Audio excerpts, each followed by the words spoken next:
கர்நாடக முதல்வர் எடியூரப்பாவை பதவி நீக்கம் செய்ய வேண்டும். ஆளுநரை சந்தித்து காங்கிரஸ் வலியுறுத்தல்.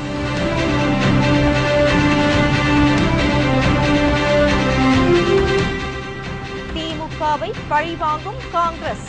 கோவை திமுக பொதுக்குழுவில் கண்டனம்.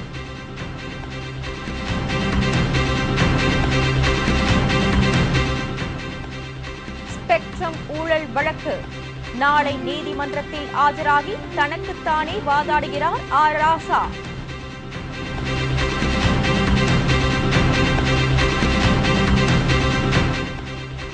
சென்னை பார் கவுன்சில் தகுதி தேர்வு வழக்கறிஞர்கள் புறக்கணிப்பு.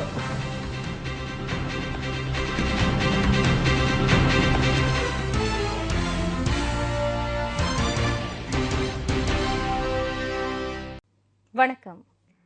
விரிவான செய்திகள்.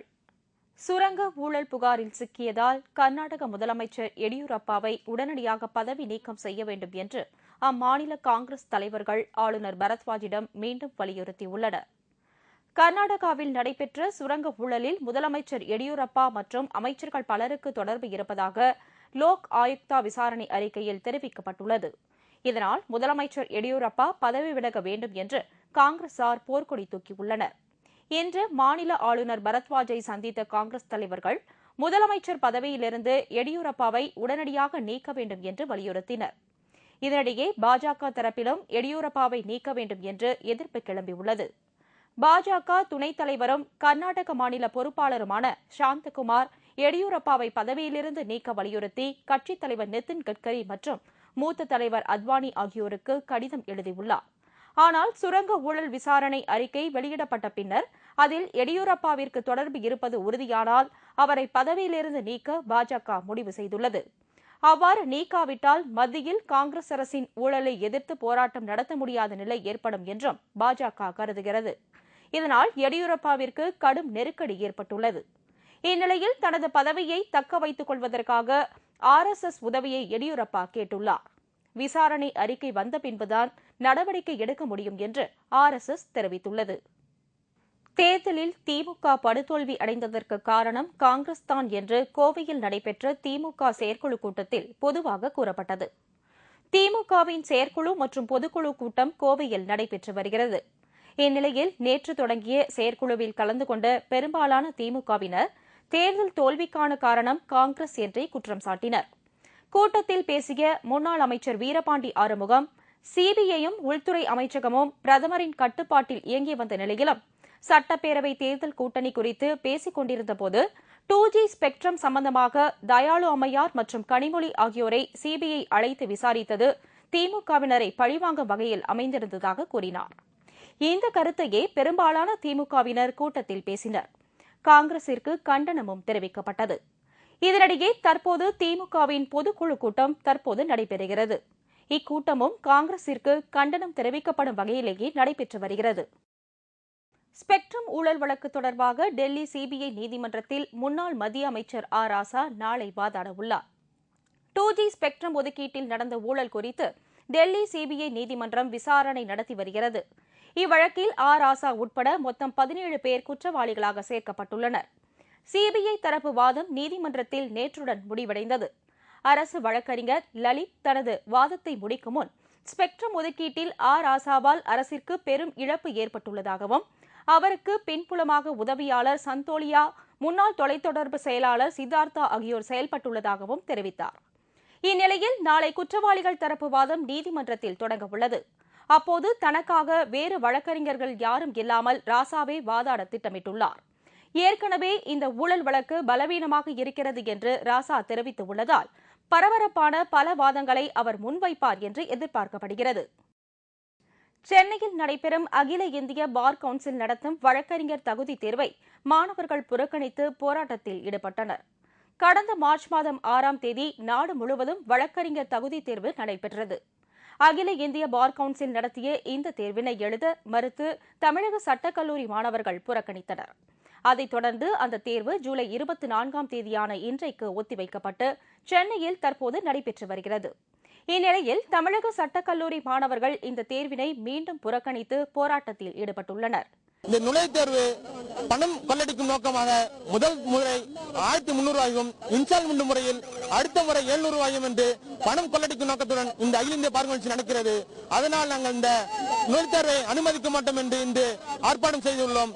தொடர்ச்சியாக நுழைத்து நடத்த வேண்டுமால் நாங்கள் வீதியிறங்கி போராடும் தயாராக இருப்போம் என்பதை நாங்கள் தெரிவித்துக் கொள்கிறோம். இதனிடையே தேர்வு ரத்து செய்யப்பட்டது. இருப்பினும் வழக்கறிஞர் தகுதி தேர்வை தற்காலிகமாக ரத்து செய்யாமல் நிரந்தரமாக ரத்து செய்ய வேண்டும் என்று கூறி வழக்கறிஞர்கள் சாலை மறியலில் ஈடுபட்டனர். நாட்டின் சில்லறை வர்த்தகத்தில் அந்நிய நேரடி முதலீட்டை அரசு அனுமதிப்பதற்கு பாஜக கண்டனம் தெரிவித்துள்ளது. நாட்டின் சில்லறை வர்த்தகத்தில் வெளிநாட்டு நிறுவனங்கள் 51% அந்நிய நேரடி முதலீடு செய்வதற்கு மத்திய அமைச்சரவை செயலாளர்கள் குழு அரசிற்கு பரிந்துரைத்துள்ளது. இதற்கு பாஜக கடும் கண்டனம் தெரிவித்துள்ளது. அனைத்து கட்சிகளுடனும் ஒருமித்த கருத்து ஏற்பட்ட பிறகே இது தொடர்பாக நடவடிக்கை எடுக்க வேண்டும் என்று அக்கட்சியின் செய்தி தொடர்பாளர் சையத் ஷானவாஸ் ஹுசேன் தெரிவித்துள்ளார். காங்கிரஸ் ஆட்சியில் பாராட்டத்தக்க வகையில் ஒன்றும் இல்லை என்று கூறிய அவர், ஊழல் குறித்த எந்தவொரு வழக்கு விசாரணையும் காங்கிரஸ் அரசின் கண்காணிப்பில் நடைபெறுவதை நிராகரிப்பதாக தெரிவித்தார். மத்திய அரசு நிர்வாகத்தின் ஊழல் விவகாரங்களில் ராகுல் காந்தி மௌனமாக இருந்தாலும் உத்தரப்பிரதேசத்தில் முறைகேடுகள் நிறைந்த மாயாவதி அரசிற்கு எதிராக பேசுவது பாராட்டத்தக்கது என்றும் ஷானவாஸ் ஹுசேன் கூறினார்.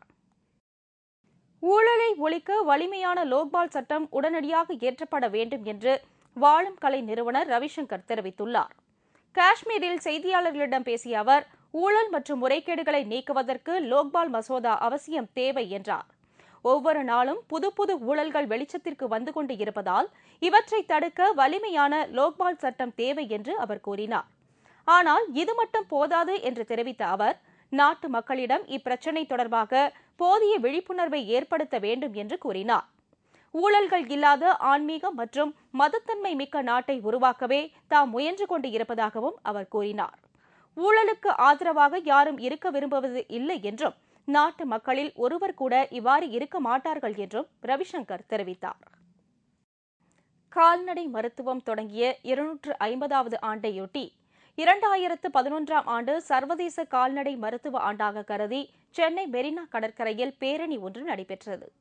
உலகில் முதல் முறையாக கால்நடைகளுக்கு என்று பிரான்சில் மருத்துவமனை தொடங்கப்பட்டது. அதன் 250வது ஆண்டு விழா தற்போது நடைபெற்று வருகிறது. இதனை கொண்டாடும் வகையில் சென்னை மெரினா கடற்கரையில் இன்று ஒரு பேரணி நடத்தப்பட்டது. அண்ணா சதுக்கத்தில் இருந்து தொடங்கிய இந்த பேரணி விவேகானந்தர் இல்லம் வரை நடைபெற்றது. இந்த பேரணியில் சென்னை கால்நடை மருத்துவமனை பல்கலைக்கழகத்தின் துணைவேந்தர் பிரபாகரன், தேமுதிக மாநில இளைஞரணி செயலாளர் LK சுதீஷ் உட்பட ஏராளமானோர் கலந்து கொண்டனர்.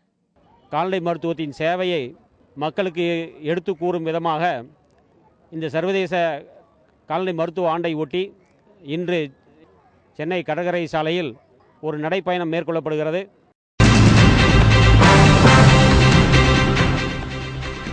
தமிழ்நாட்டில் உள்ள 5 கோடி பனை மரங்களை பயன்படுத்த வேண்டும். தமிழ்நாடு கள் இயக்கம் வலியுறுத்தல்.